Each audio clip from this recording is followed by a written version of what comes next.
ايه ماركتنج للروايه؟ انت ايه اللي انت بتقوله ده يا عم انت؟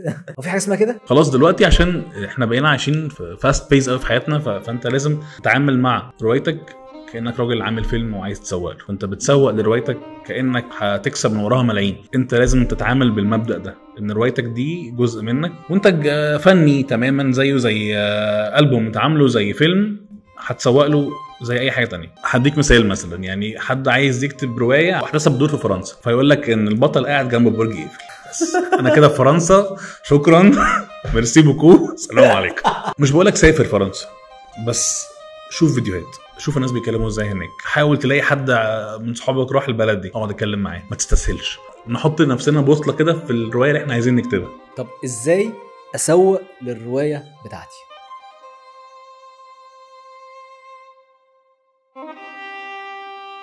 مساء الفل، مساء الجمال. كتابة الرواية والناس اللي بتكتب رواية وبين القصرين والشوق والكلام الجميل ده كله، هو الكلام ده بيأكل عيش يا جماعة؟ جس وات، الكلام ده بيأكل عيش. النهاردة معانا عبد الرحمن حجاج، واحد من الروائيين الشاطرين اللي بيبيعوا، اللي مش بس فنان، اللي بيعرف كويس قوي قيمة الكلمة اللي هو بيكتبها، وإنه هو عارف إنه if you are good at something don't make it for free. فهو عارف كويس قوي إزاي بيسوق للرواية بتاعته. ومش بس هو كاتب شاطر، هو كاتب روايات كتير. آدم، زي كل سنة، كوابيس قبل النوم، كوابيس قبل النوم 2 وآخر حاجة خالص كانت في حضرة الموت. هل أنا في حضرة الموت؟ أنا في حضرة عبد الرحمن حجاج.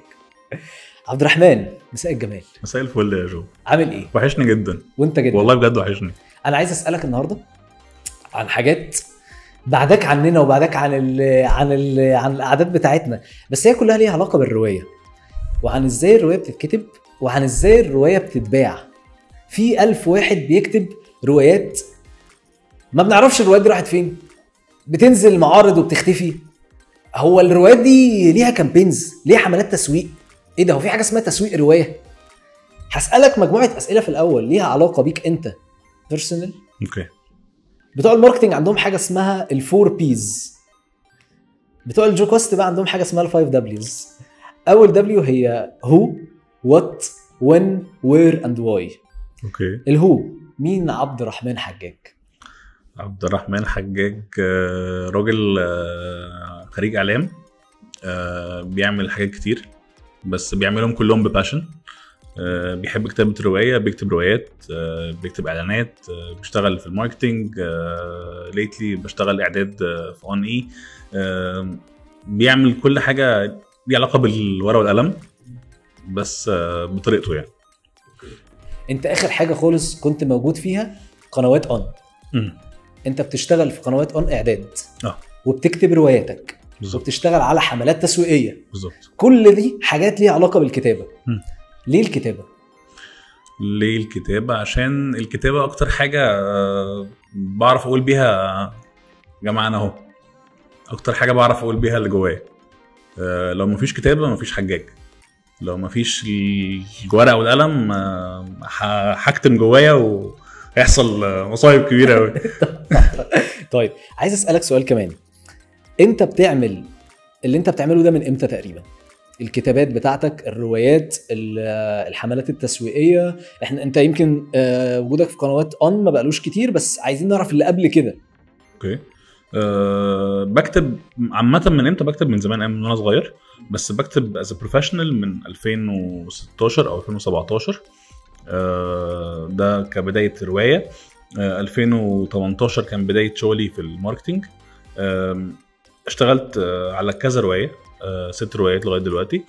والماركتينج اشتغلت في كذا شركة، منهم مثلا اس برودكشن، منهم اب كونسبت، بلو هولدنج. فهو يعني الاثنين شغالين مع بعض ايكوالي، يعني شغل الماركتينج وشغل الروايات ان باراليل.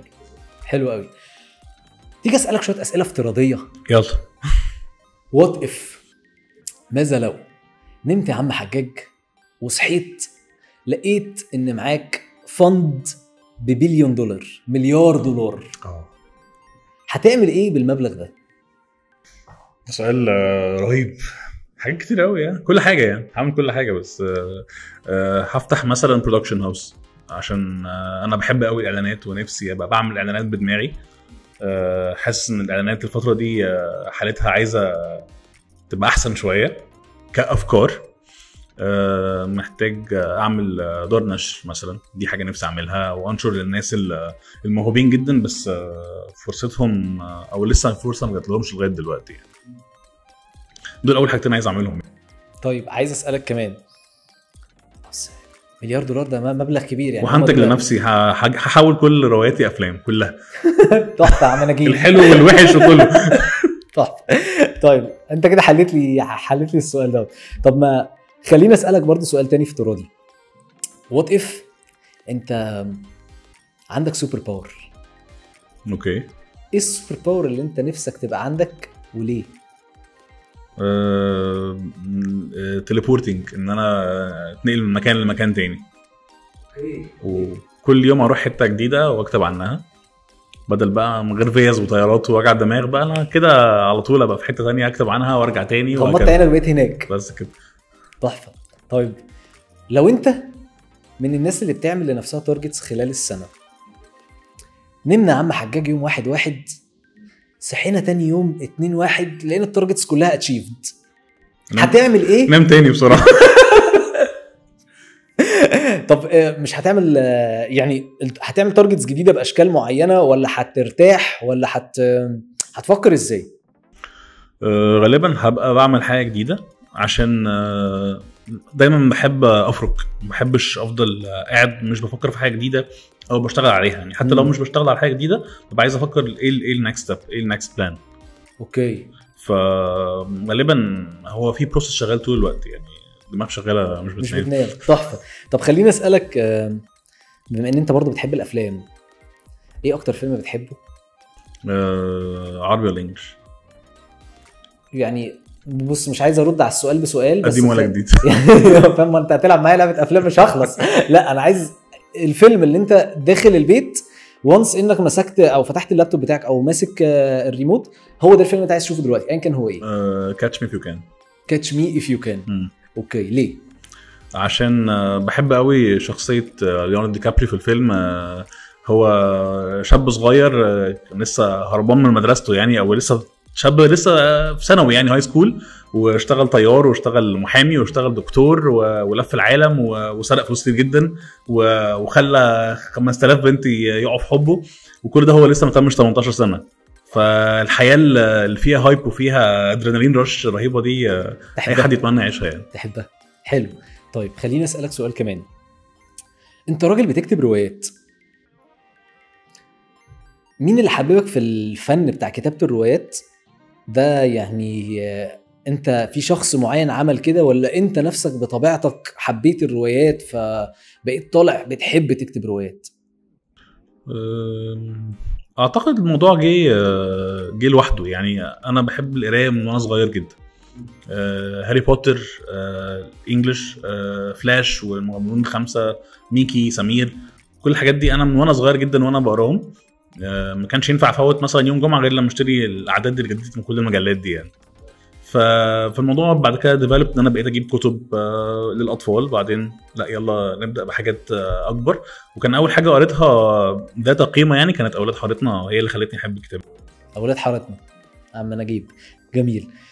مين اكتر شخص نفسك تقابله وعايز تساله تقول له ايه؟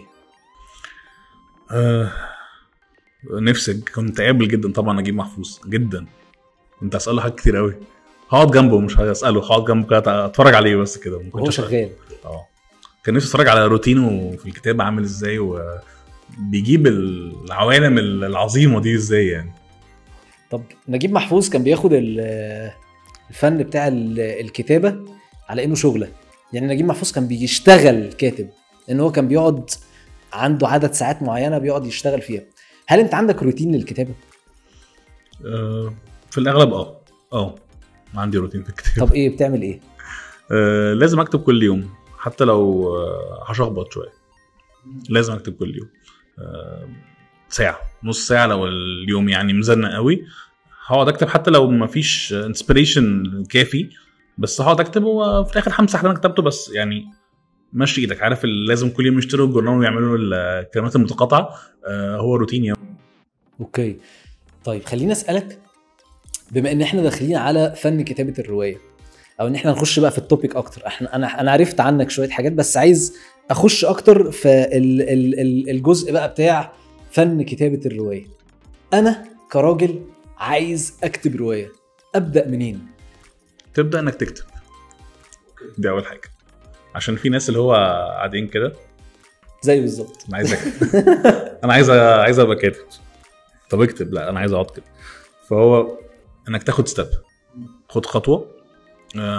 هتلاقي ناس بتتريق وهتلاقي ناس بتحبط كتير قوي، واللي هو انت ايه الموضوع، ايه الروايات، عايز تبقى روائي، عايز تبقى كاتب، وهتلاقي تريقه كتير قوي، بس انت مصدق انت هتنجح. اوكي طب عايز اخد الكلام معلش لسكه بره حته الموتيفيشنال، لا اديني تكنيك، ما تقوليش انت مصدق انت هتكتب، اديني قول لي اعمل 1 2 3.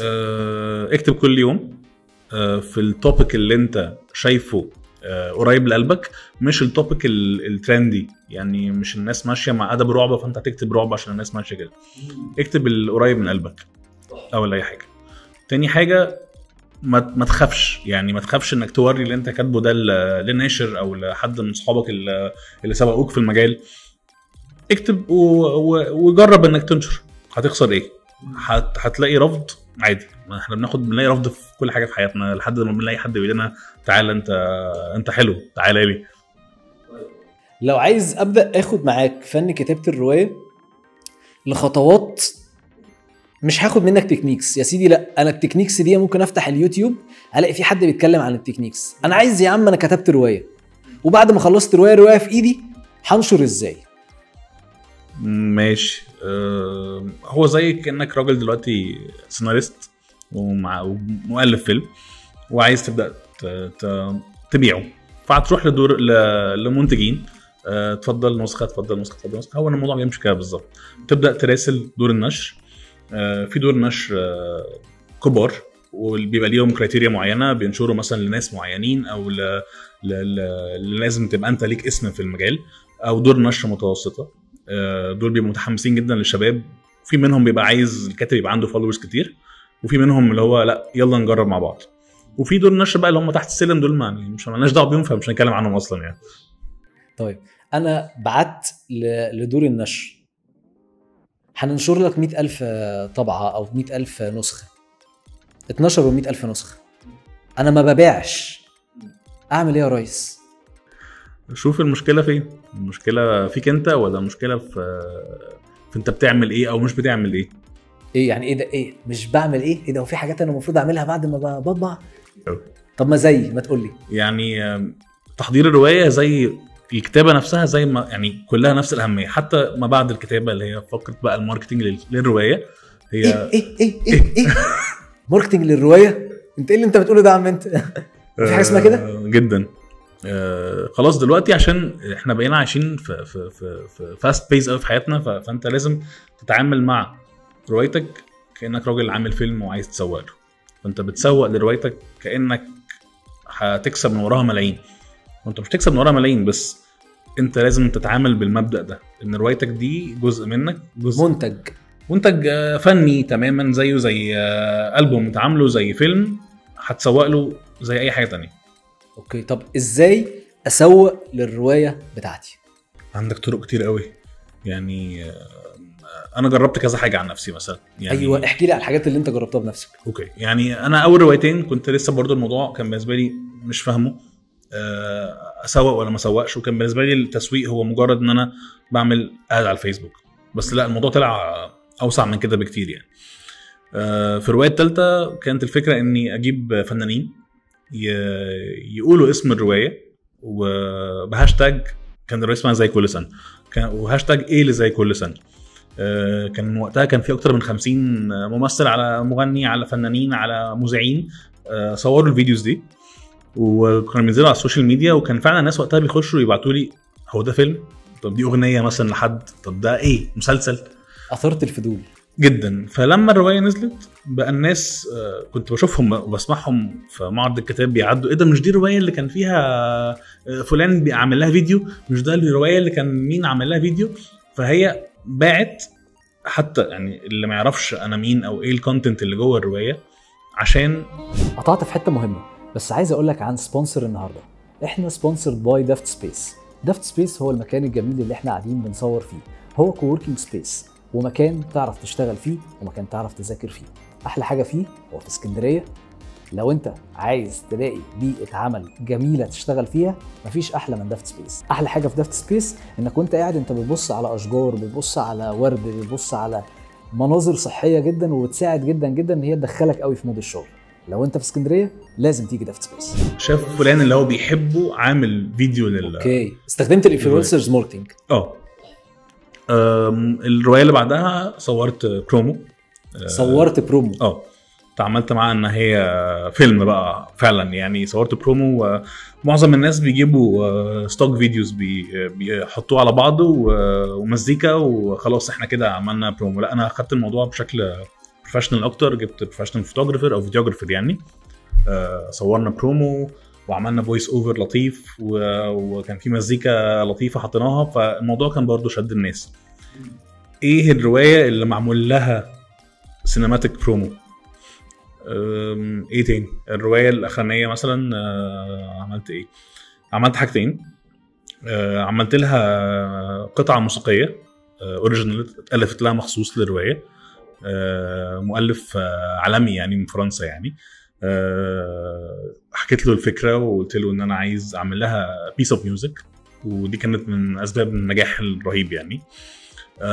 وعملت وقتها هي اللعبه بتتكلم عن كارد جيم، فانا عملت كروت اشبه بالكروت اللي في الروايه، وكانت بتتوزع مع الناس وقت المعرض. فالناس كانت بتيجي، في ناس كانت جايه تشتري كتاب عشان تاخد كارت، اللي هو انا عايز الكارت بتاعي، انا عايز اخش جوه اللعبه زي الكوتشينه. زي كوتشينه بالظبط. واو، دي حلوه ان انت خليت الناس تبقى بتتفاعل بشكل اكتر. فبقى الناس تيجي لي تقول لي انا ما خدتش كارت. طب الكارت ده معناه ايه؟ لان كان كل كارت بيرمز لحاجه معينه، كل سيمبل على كل كارد منهم كان بيرمز لحاجه، فالناس كلها عندها فضول انا كارتي بيقول ايه بقى.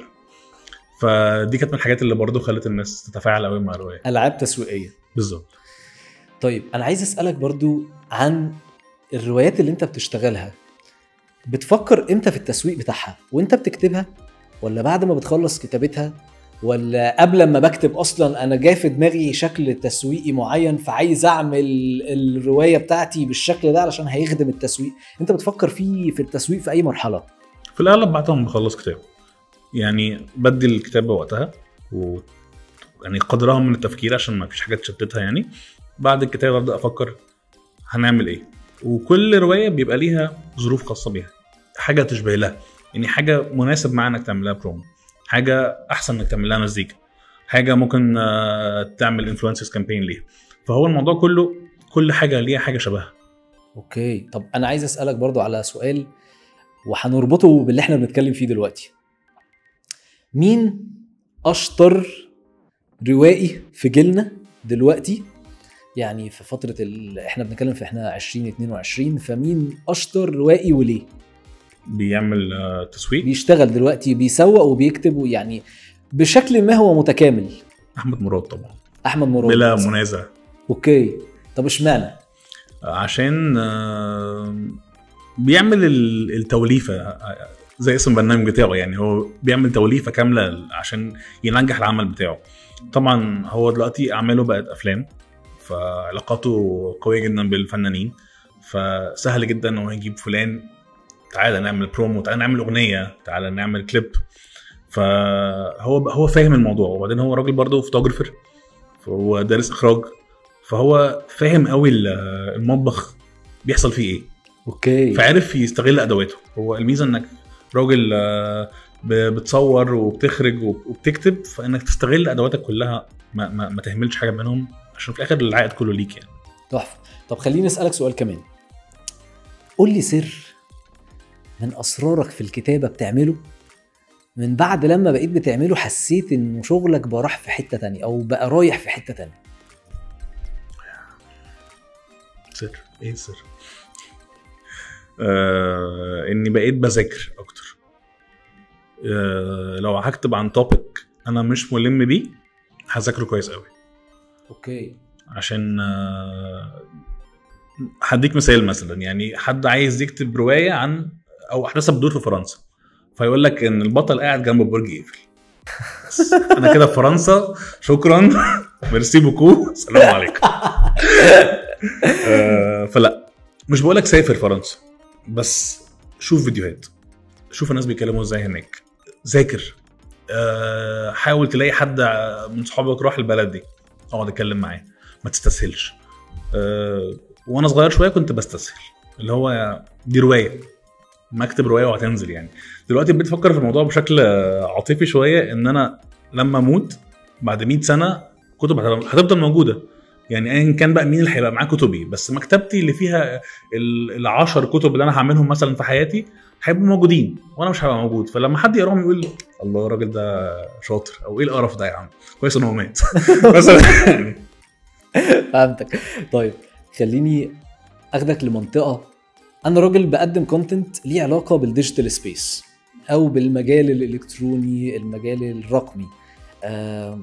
كتب دلوقتي بقت كلها رايحه في اتجاه من اتنين، التالت بتاعهم هي انها تطبع على ورق. اول مجالين هما الاي بوكس او الكتب الالكترونيه اللي بتتقرا على الكندلز او الايبادز او اللابتوبات، والاوديو بوكس الكتب المسموعه اللي بتتسمع من خلال وانت سايق وانت حاطط سماعات في ودانك وانت بتتحرك وانت بتعمل اي حاجه هي بتتسمع. ايه رايك في المجالين دول، بما انك انت راجل بتنشر، فانت بتعمل التراديشنال واي اوف ببلشنج او الطريقه التقليديه للنشر؟ طب المجال الاول والمجال الثاني دول ايه رايك فيهم؟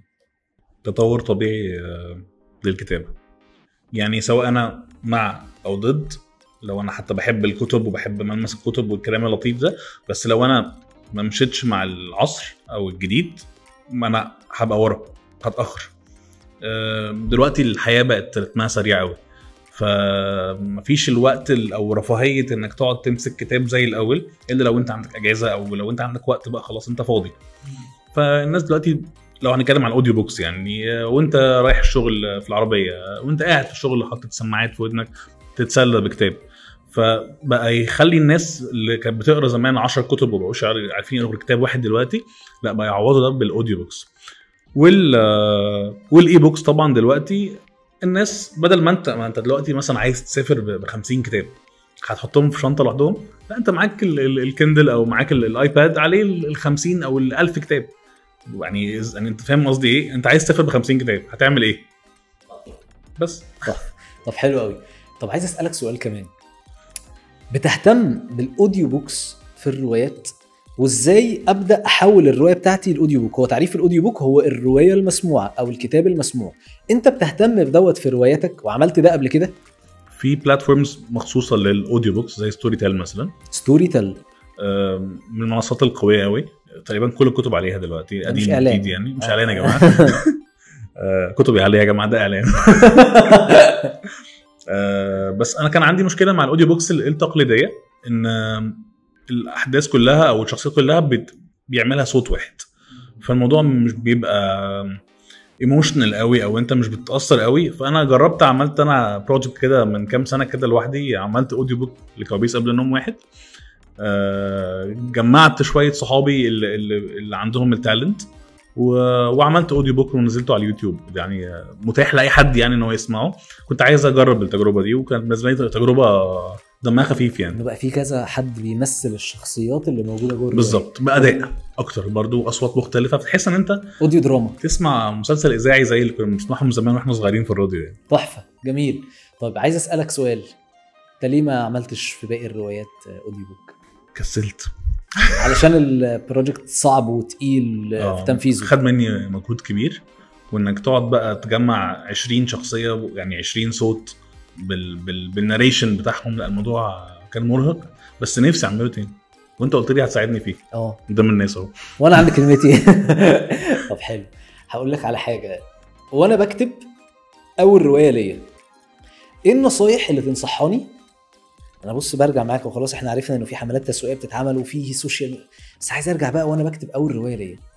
ايه النصايح اللي تنصحاني اعملها، وايه النصايح اللي تنصحني حاجات ما اروح لهاش، الدو والدونت؟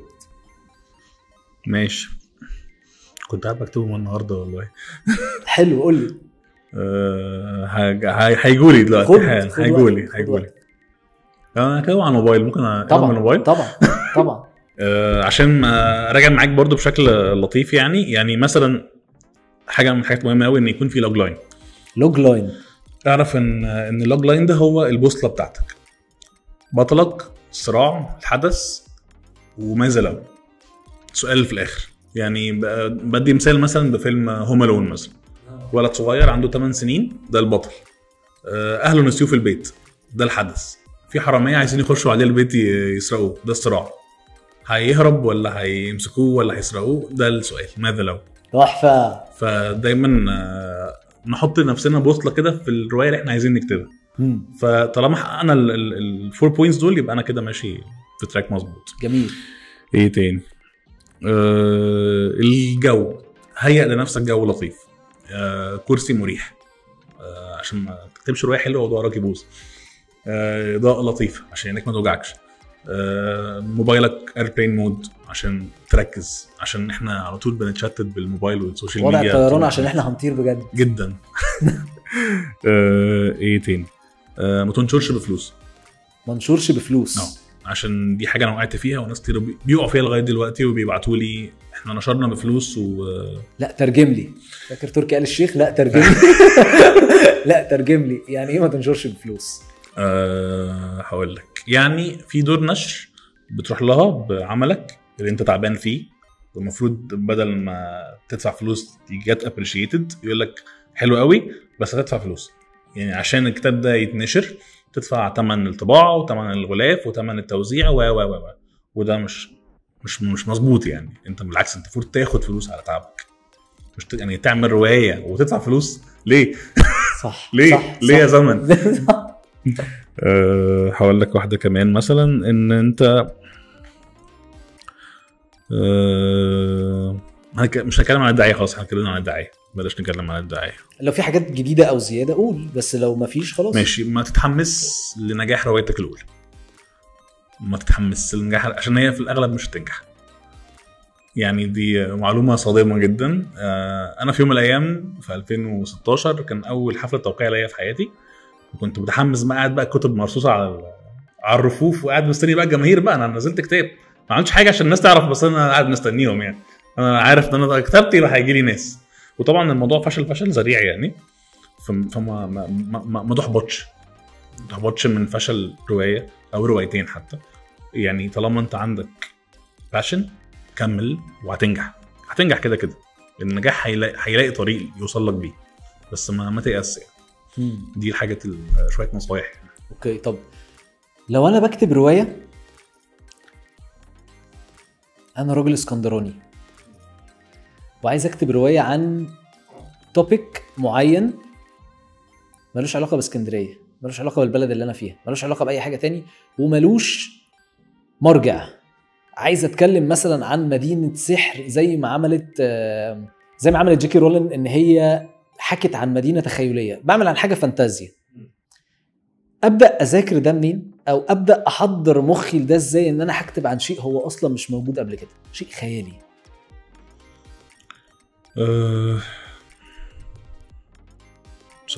سؤال صعباني.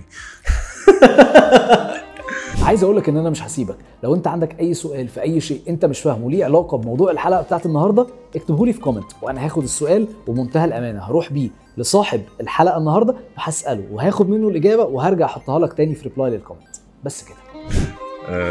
كل حاجه ليها اساس في الواقع، كل حاجه. يعني هاري بوتر مدرسه، في مدارس، طلبه هم في طلبه، بس الفرق ان هم بيدرسوا سحر. ده العنصر التشويقي في الروايه، ده الحاجه المختلفه اللي باعت بيها. مدرسه سحر مش مدرسه ثانوي، فاهمني؟ فكل حاجه ليها بيز على ارض الواقع. حط رجلك الاول على البيز اللي انت عايز تقف عليه. لو انت عايز تكتب عن الفضاء، الفضاء ما بقاش حاجه خياليه، الناس بقوا يسافروا الفضاء فعلا يعني. فشوف العالم اللي انت عايز تروحه يشبه ايه قريب من اللي انت عارفه، وابدا انت طوره بطريقتك. الناس اللي عايشين على كوكب اسمه كوكب جوزيف، هل هم شكلهم شبهنا؟ لا، هم شكلهم مش شبهنا. ابدا انت طور شكلهم، ابدا طور لغتهم، اكيد اللي عندهم لغه خاصه بيهم انت تبدا تخلقها. فانت هتمسك البيز اللي احنا ملمين بيه وتبدا تطوره بشكل فيه فانتازيا. لو انا بكتب شخصيات في روايتي الاولى، ايه اهم النصايح اللي تنصحاني في كتابه الشخصيات والحاجات اللي ما اعملهاش؟ تخلي شخصياتك حقيقيين شبهنا، ما تخليهم شبه سوبرمان، ما بيحزنوش وما بيتوجعوش وما بيتألموش. ما تخليش الصراع اللي بيتحط فيه الشخصيات صراع سهل. خلي دايما في obstacles بيقعوا فيها عشان ابدا اتعاطف مع الشخصيات. في مثلا من المبادئ مثلا في الكتابه او الكونسبتس، يعني سيف ذا كات، خلي بطلك في اول الاحداث ينقذ قطه مثلا يعني. فانا بالتالي هتعاطف معاه، انا احب الراجل ده قوي. او خليني اوت قطه يدوس عليها، هكرهه جدا. خليني في اول الاحداث اتفاعل سواء بالحب او بالكره مع شخصيه. بلاش شخصيه تبقى سلبيه او غبيه. القارئ مش بيحب يشوف شخصيه غبيه، بالعكس هو عايز يشوف حد دماغه شغاله وبتفكر هتعمل ايه. اما لو انت غبي من الاول، ما شكرا يعني، هنقلب كده الموضوع هيبقى كوميدي يعني. ابني شخصيتك بس خليها ليها ابعاد نفسيه وابعاد جسديه، خليني اشوفها. لو شفت الشخصيه من خلال كلامك انا كده 100. طيب في مدرسه بتقول لك لو انت بتكتب عن حد في سوق للكاركترات، يعني انت لو بتكتب عن في شخصيه معينه عايز تكتبها فخليه ليها مرجع في الحقيقه وفي الواقع. هل انت مع المدرسه دي ولا بتشوف حاجه تانية؟ طب اسالك انا سؤال. اتفضل. بالنسبه لك انت مين اكتر فيلن، اول ما اقول لك فيلن عظيم مين بينور في راسك؟ يمكن في السينما المصريه محمود المليجي مثلا. لا لو هنتكلم عن حاجه بره. الجوكر. هل الجوكر ده ليه مرجع في الواقع؟ بص لا اعلم. اوكي. ومن قال لا اعلم فقد افتى. بس انا فعلا مش عارف هل ممكن يبقى ليه فعلا ولا لا، ما اعرفش. بس انت قاصد بالرد بتاعك ان انت تقول انه لا، مش كل الشخصيات القويه هي ليها مراجع، صح؟ احلم انت يعني. واحد راجل جه قاعد قال لك انا هخلي فيلن بتاعي رجوز، فاهمني؟ وهو اصلا لو عن الباك ستوري بتاعه كان راجل ستاند اب كوميديان. فهل طبيعي ستاند اب كوميديان كلاون يبقى راعب كل جوثم كده بالمنظر ده؟ لا مش منطق. هو لعب بس على بعد نفسي. يمكن ايه، انا مش عايز ابقى باخد منك المايك، بس انا هو لعب على بعد نفسي اللي هي ايه موضوعي. بس هو لعب على بعد نفسي على الناس اللي عندها فوبيا، اللي هو الكلونوفوبيا، اللي هو الناس اللي عندها فوبيا البهلوانات. فهو قال طب ما خلي حد يترسم له شخصيه كده، طبعا غير مارفل ودي سي اللي هم كتبوا عن الطبائع الشخصيات المختلفه واللي في حته جديده. بس انا قادر افهم من كلامك ان انت بتقول انه لا، يعني الموضوع ملوش حد او ملوش مدرسه واحده، قاعده ثابته. ممكن كده وممكن كده. ممكن اشوف شخصيه في يوم في الشارع، شخص احس ان هو قد ايه هو شرير وقد ايه هو بيحسسني ان انا مش مائز يعني، هكتب عنه. وفي شخصيه لا، خياليه تماما يعني تماما. فهو الاثنين حلوين يعني. ايه اكتر شخصيه روائيه انت شايف ان دي اتكتبت بشطاره جدا جدا من وجهه نظر عبد الرحمن حجاج؟ في الفتره القريبه يعني يحيى راشد في الازرق. يحيى راشد بالنسبه لي شخصيه مكتوبه as perfect as it could be يعني. طيب ممكن اسالك ليه؟ عشان لما الروايه نزلت قبل بقى ما نعرف ان هيبقى فيه فيلم ولا اي حاجه، انا شفت نظارته وشفت البليزر وشفت بيته وشفت كآبته وشفت مخاوفه وضميره وشفت كل حاجه. فهو كل يعني احمد مراد عرف يخليني اشوف يحيى راشد كاني كان واحد صاحبي. فالديتيلز في الشخصيه وفي حياه الشخصيه عامه بتديك فيجن كده انه ايه ده، انا شايفك، انا حاسس بيك. اوكي. لا في مدرسه دلوقتي طالعه عن روايه الكاتب كذا كذا، افلام مسلسلات بتطلع عن روايات اللي هي بقى بيتقال عليها الادابتيشن. ايه رايك في موضوع الادابتيشن؟ وهل شايف ان دي حاجه بتغير من القيمه الفنيه للعمل الادبي او للروايه، ولا شايف ان دي حاجه بتقويها بتخليها اكتر انتشار؟ في روايات بتتباع بعد الموضوع ده بشكل اكتر، شايف ايه؟ طيب شايف ان طبعا هي استغلال لنجاح الروايه، وفي نفس الوقت الادابتيشن لو في تغيير بيحصل في الشخصيات او في النهايه، جمهور الكتابه غير جمهور السينما. اللي انت عايز تشوفه في السينما غير اللي انت بتقراه على الورق. فانت لازم تبقى بتعمل حاجه ميكس من ده وده ترضي المشاهد اللي عايز يشوف النهايه الملحميه او الغريبه. في نفس الوقت لا الروايه كستراكتشر او كبيز ما تتغيرش قوي، بس العب في الشخصيات، العب في النهايه، العب في البدايه، بس ما تشوهاش بس. طيب ايه اكتر روايه حبيتها لما اتعملت فيلم او مسلسل؟ الفيل الازرق تاني برضه. اوكي، متعاطف قوي مع الفيل الازرق، انا هيوج فان يعني. على عكس كل الهجوم اللي حصل من روائيين كتير كانوا بيقولوا ده حاصل انه الفن ما بقاش فن، بقى سلعة تجارية، بقى نزل عن قيمته. بس هقولك على حاجة، في اخر 10 سنين ايه الفيلم المصري اللي بجد فيلم مصري فيلم حلو؟ الفيل الازرق، سواء الجزء الاول او الجزء الثاني، باختلاف مين عجبه ده او مين عجبه ده اكتر. يعني الفيلم الوحيد اللي اتعمل في اخر 10 سنين فيلم سينما كحوار، كتصوير، كاضاءه، كديكور، كاخراج، كتمثيل، ككل حاجه، يعني مبني بنى محترم يعني. قوي. طب انت شايف انه لو في حد عايز يطبع روايته داخل على ناشر، هيخش عليه ازاي؟ هيتكلم معاه ازاي؟ هيصطاده اولا ازاي؟ شفت فيديو لجوزيف عزت رهيب كان بيتكلم فيه عن الاليفيتر ميثود. انا عرفت اسمها عامه منك، يعني لازم احييك على دي. يعني انك ازاي تبيع فكرتك في كان 7 ثواني صح ولا كان 6؟ هو على مده الاليفيتور شويه ثواني يعني. يعني عدد ثواني قليل جدا. انك تعرض الفكره بمنتهى السرعه، بس بالهوك تخطفه، انه اللي هيسمعه ما يكونش سمعه قبل كده، زي ما انت لسه حكي لنا عن هوم الون بالظبط. طيب اجيبه ازاي اصلا الناشر دوت؟ هروح له يعني اعرفه ازاي؟ يعني هل انتوا كده عندكم في قهوه كده بتقعدوا عليها زي الممثلين كده بيروحوا يقعدوا عند قهوه البعره والعجاتي انتوا ليكوا قهوه كده بتقعدوا عليها، او ليكوا كوميونتي، او ليكوا جروبات كده بتتجمعوا فيها؟ انا عايز اعرف يا عم. مفيش قهاوي، لا مفيش قهاوي بس في جروبس وكل حاجه.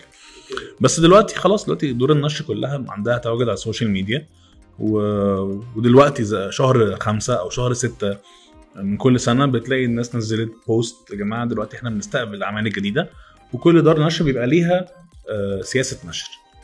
انا بنشر روايات، انا بنشر شعر، انا بنشر قصص قصيره، انا بنشر لناس مشهوره، انا بنشر لناس تمام عاديه او عندهم بوتنشال. فانت بتبدا تشوف كده ايه قدامك المنيو، تختار انا ايه اللي يناسبني، ايه اللي شبهي، ايه اللي ينفعني، وهكذا. تحفه. ما تحكي لي حدوته. طيب احكي لك حدوته حزينه قوي بس تضحك يعني. انا في يوم من الايام كنت صغير وكنت عايز انزل اول روايه ليا، وكان عندي 0 اكسبيرينس في النشر، وتعرفت على شخص ربنا يعني يخليه عمل لي من بحر طحينه، تعالى هنشر لك انت الكاتب الروائي العظيم العبقري، ماشي صدقت، هات فلوس، اتفضل هات فلوس تاني، عاد فلوس تاني وقال لي هتروح في معرض الكتاب هتلاقي كتابك موجود. رحت المعرض ما لقيتش كتابي موجود. الو كتابي فين؟ معلش بقى حظا طيبا المره القادمه. دي قصه حقيقيه جدا، وبقيتها ان البطل بتاع القصه دي جاله احباط لمده 2-3 سنين، الناس كلها وحشين والناس كلها نصابين والناس كلها بتضحك عليا، لحد ما قابلت شخص تاني خالص العكس تماما من الشخص الاولاني، قال لي تعالى وقرا واهتم، وقال لي ان في بوتنشل، يلا ننزل اول روايه ما نجحتش، ننزل اللي بعدها ما نجحتش، خلينا مع بعض وهنجرب تاني. 3 نجحت، 4 نجحت قوي، 5 نجحت اكتر حبه كمان، 6 كانت بس سيلر من اول يوم في معرض الكتاب. ولو كنت فضلت محبط من القصه الاولانيه ما كان زماني قاعد معاك دلوقتي بتكلم عن اللي انا عملته، كان زمانك يعني فاهم ما كلمتنيش يعني. دي قصه سريعه كده يعني. تحفه.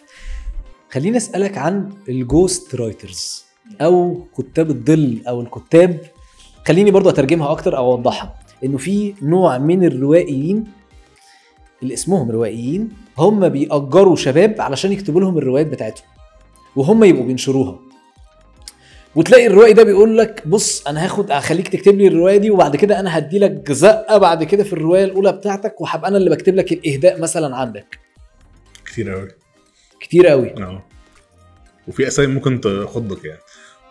بناء على التقارير اللي بيديهاني اليوتيوب والابل بودكاست ان ده انسب وقت انت مركز في البودكاست، فعلشان كده عايز افكرك ان انت تعمل لايك، لانك لما هتعمل اللايك البلاتفورم هتفهم انك انت مهتم وهتدعم نفس الكونتنت عشان يظهر لناس تانية ويساعد اكتر في انتشاره. فارجوك ما تبخلش علينا باللايك بتاعك، وتاكد انك انت عامل سبسكرايب لو انت بتتفرج على اليوتيوب، وانك انت عامل فولو لو بتسمعني على ابل بودكاست او جوجل بودكاست. مش عايز اعرف الاسامي، مش هنقول يعني، بس قول لي طيب انا راجل كاتب وعايز شغلي يتشاف، والناس دي عماله بتقول لي هات اكتب لي وبعد كده انا هبقى بدفعك. مش عايز اسمع الجمله التقليديه اللي هو لا ما تعملش كده وخلي شغلك. طب انا اعمل ايه؟ ما انا برضو مزنوق. في الاغلب اللي بيعمل كده بيبقى شخص محتاج العائد المادي اللي هيجيله، فده شويه برضو بعذره. بس لو هنتكلم من شخص عادي جدا وانت تمام ومش محتاج العائد المادي ده، مستحيل ما تعملش كده يعني. ما ده مجهودك، كأنك رحت عملت انت كجوزيف رحت عملت فيلم، صورته واخرجته ومنتجته وعملت كل حاجه، وحد حط اسمه عليه في الاخر، هتحس ان انت مقهور. وكمان بقى لو الفيلم ده نجح تتقهر اكتر، يعني الموضوع بقى صعب قوي. طيب عايز اسالك برضو سؤال تاني. هي الروايات لما باجي اتفق مع دار النشر المفروض مين اللي بيبقى ليه النسبة الأكبر؟ أنا عارف إن كل دي طبعا اتفاقيات بتحصل وبيختلف، وكل دار نشر ليها السيستم والبزنس موديل بتاعها، بس المفروض لو أنا راجل بعمل أول رواية ليا، المفروض دار النشر بتاخد كام في المية وأنا باخد كام في المية من المبيعات؟ طب هل أنا باخد مبيعات ولا أنا باخد من الأول خالص رقم وبتنزل بعد كده عن أي حاجة بتحصل؟ طب إيه أصح بزنس موديل المفروض يمشي؟ لأن أنت راجل أنت ناشر 6 كتب ليهم 6 قصص، ممكن يكونوا متشابهين ممكن يكونوا مختلفين، فعايز أتعلم منك الحتة دي. بص، في اول روايه خالص في الاغلب انت مش بتركز في العقد مكتوب فيه ايه، انت عايز تمضي العقد، انت عايز روايتك. لما بتبدا تهدى كده وتبدا تفهم وتبقى جوه السوق، الموضوع بيختلف.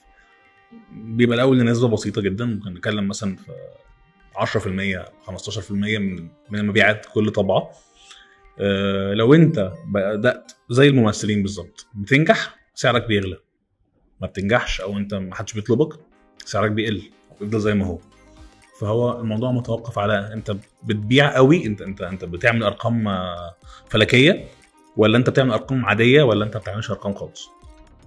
ده الترمومتر بتاعك، ده اللي انت بتقيس بيه انا المفروض اكون باخد كام نسبه من الطبعه بتاعتي. اسالك سؤال نقدي. في بلاتفورم ظهرت في فتره من الفترات، يمكن دلوقتي ما بقاش ليها الانتشار القوي زي زمان، جودريدز. هي بلاتفورم اتعملت علشان الكتب تتحط عليها ويتجمع منها آراء نقدية، وبقى بيحصل في فترة من الفترات ان بقى في ناس بتحط الكتب بتاعتها وتشتري آراء النقاد، زي ما في ناس كده بتشتري انفلونسرز علشان يعملوا لهم الكامبينز، وزي ما في ناس بتشتري سيلبرتيز بقى في ناس بتشتري النقاد.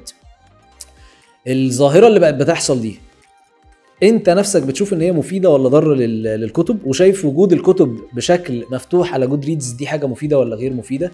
وامثال جودريدز، يعني ما اقصدش جودريدز بس.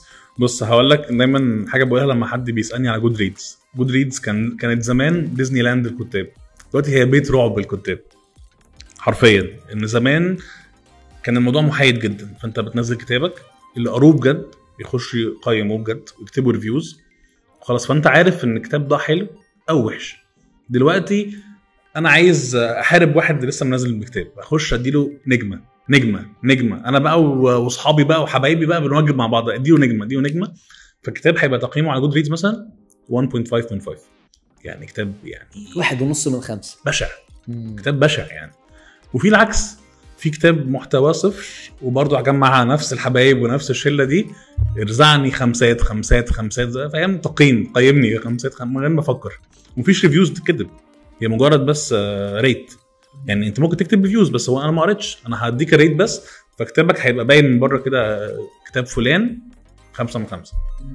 فهو الموضوع دلوقتي شلاليه شويه، وما بقاش هو المقياس الحقيقي رغم ان هي بلاتفورم قويه جدا. طب هل اسال ايه المقياس الحقيقي او ايه المقياس اللي انتوا بقيتوا عارفين ان دي حاجه جنوين وحقيقيه ككتاب؟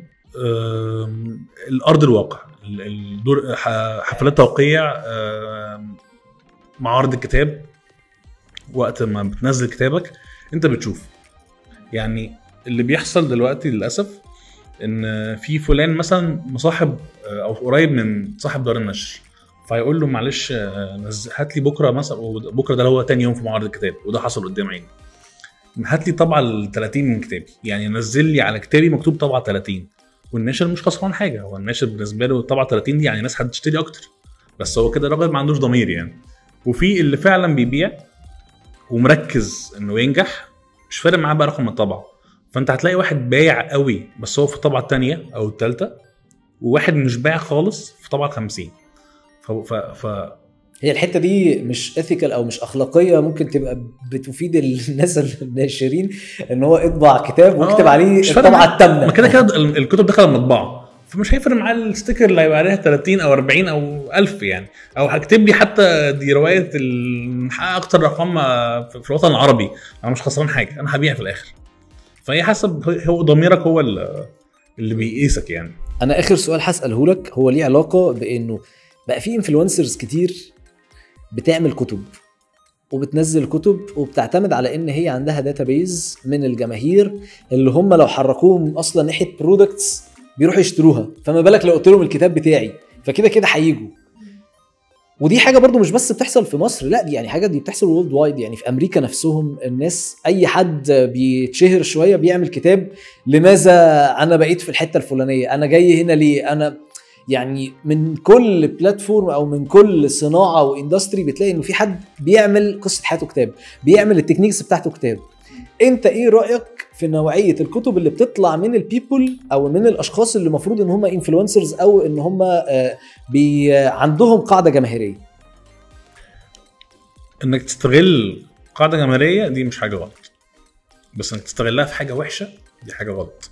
يعني لو انت عارف ان المحتوى بتاعك صفر بس قلت الناس روحوا اشتروا، هيروحوا يشتروا، بس خلاص انت فقدت المصداقيه بتاعتك، مش هيشتروا تاني، مش هيصدقوا تاني. فاعرف انت بتوجه الناس لفين. يعني حلو ان يبقى عندك فولورز كتير، انت راجل عندك فولورز كتير، قلت لهم يا جماعه دلوقتي روحوا اشتروا الكتاب الفلاني، وانت عارف ان هو وحش، فانت كده خلاص انت خسرت الناس دي. اما لو انت بتوجههم لحاجه كويسه او فيها بوتنشال، لا الموضوع ساعتها تحفه. عايز اسالك اخر سؤال، انت تنصحني انا بايه؟ سؤال صعب قوي. لا بص، خليك بقى ايه امين وعورني وقول لي ايه شايف الحاجات اللي احاول ان انا ابقى بكمل فيها، وايه الحاجات اللي انت مش شايف ان دي مفيده ليا انا وابطلها. انصحك انك تركز في اللي بتعمله، بس ما تشتتش نفسك، عشان بحسك ساعات بتشتت نفسك شويه. 365 يوم بروجكت، شويه فيديوز، شويه ريلز، شويه عايز تخرج، فحلو انك يبقى عندك كذا بال. وانا ضد مبدا ان صاحب بالين كداب، لا هو مش كداب ولا حاجه، هو فنان، بس بحسك عايز تعمل كل حاجه، عندك باشن كده قوي، فببقى نفسي تحدد اوقاتك اكتر عشان انت شاطر قوي في اللي بتعمله، فعايزك ترسل. اوكي، طب انت بتشوف انه التقطيعات اللي انا بعملها دي مش بتحس مثلا ممكن تبقى مكمله لبعض في وقت من الاوقات؟ انه هي اصلا كلهم بيصبوا في حته الفن، بس انا مثلا ببقى ايه خلاص اتعلقت بحاجه انت بتعملها معينه. يعني انت مثلا في بروجكت انا ما كملتوش بتاع 365 يوم، ودي حاجه انا بلومك عليها لاني كنت متابع جدا الصور، وكان في وقتها فتره كنا بنشتغل مع بعض كل يوم، فانا كنت بشوفك وانت بتصور الصور، كنت انا مره كنت انا صوره منهم برضه حصل فجاه بالظبط، فجاه انت قطعت، فدي حاجه بالنسبه لي كانت مضايقاني، او يعني كملوا وانا هبقى راضي عن اللي انت بتعمله. عبد الرحمن حجاج، انا عايز اشكرك على قعدتنا اللي انا بشكرك عليها دايما. انا بنبسط لما بقعد معاك، وانا جدا وعلى طول بقعد افتح معاك في توبكس جديده، وتوبكس اعتقد ان هي بتفيد الناس. انا متاكد ان هي ان شاء الله هتفيد الناس وهتعرف الناس اللي يمكن داخلين الفيد بتاع كتابه الروايه دوت لاول مره. احنا عايزين نبقى بنعمل مع بعض بودكاست تاني او جوكاست تاني نقعد نتكلم فيه عن كتابه الاعلانات والكوبي رايتنج وكتابه السكريبتات بتاعه الاعلانات. بس انا كنت مهتم ان النهارده ناخد الموضوع اكتر للجزء بتاع الروايه، وانت بصراحه كفيت ووفيت. فانا مبسوط، انا مبسوط ان احنا قعدنا اتكلمنا. جماعه انا هحط البلاتفورمز بتاعه الراجل دوت، وهحط لكم اللينكات بتاعه الكتب بتاعته لو في حد عايز يبقى بيخش يعرف هي بتتباع فين، وكل التفاصيل دي في الديسكريبشن. هتلاقوا جو كاست دوت على ابل بودكاست وجوجل كاست ويوتيوب. انا جوزيف بتاع الفيديوهات، سلامات.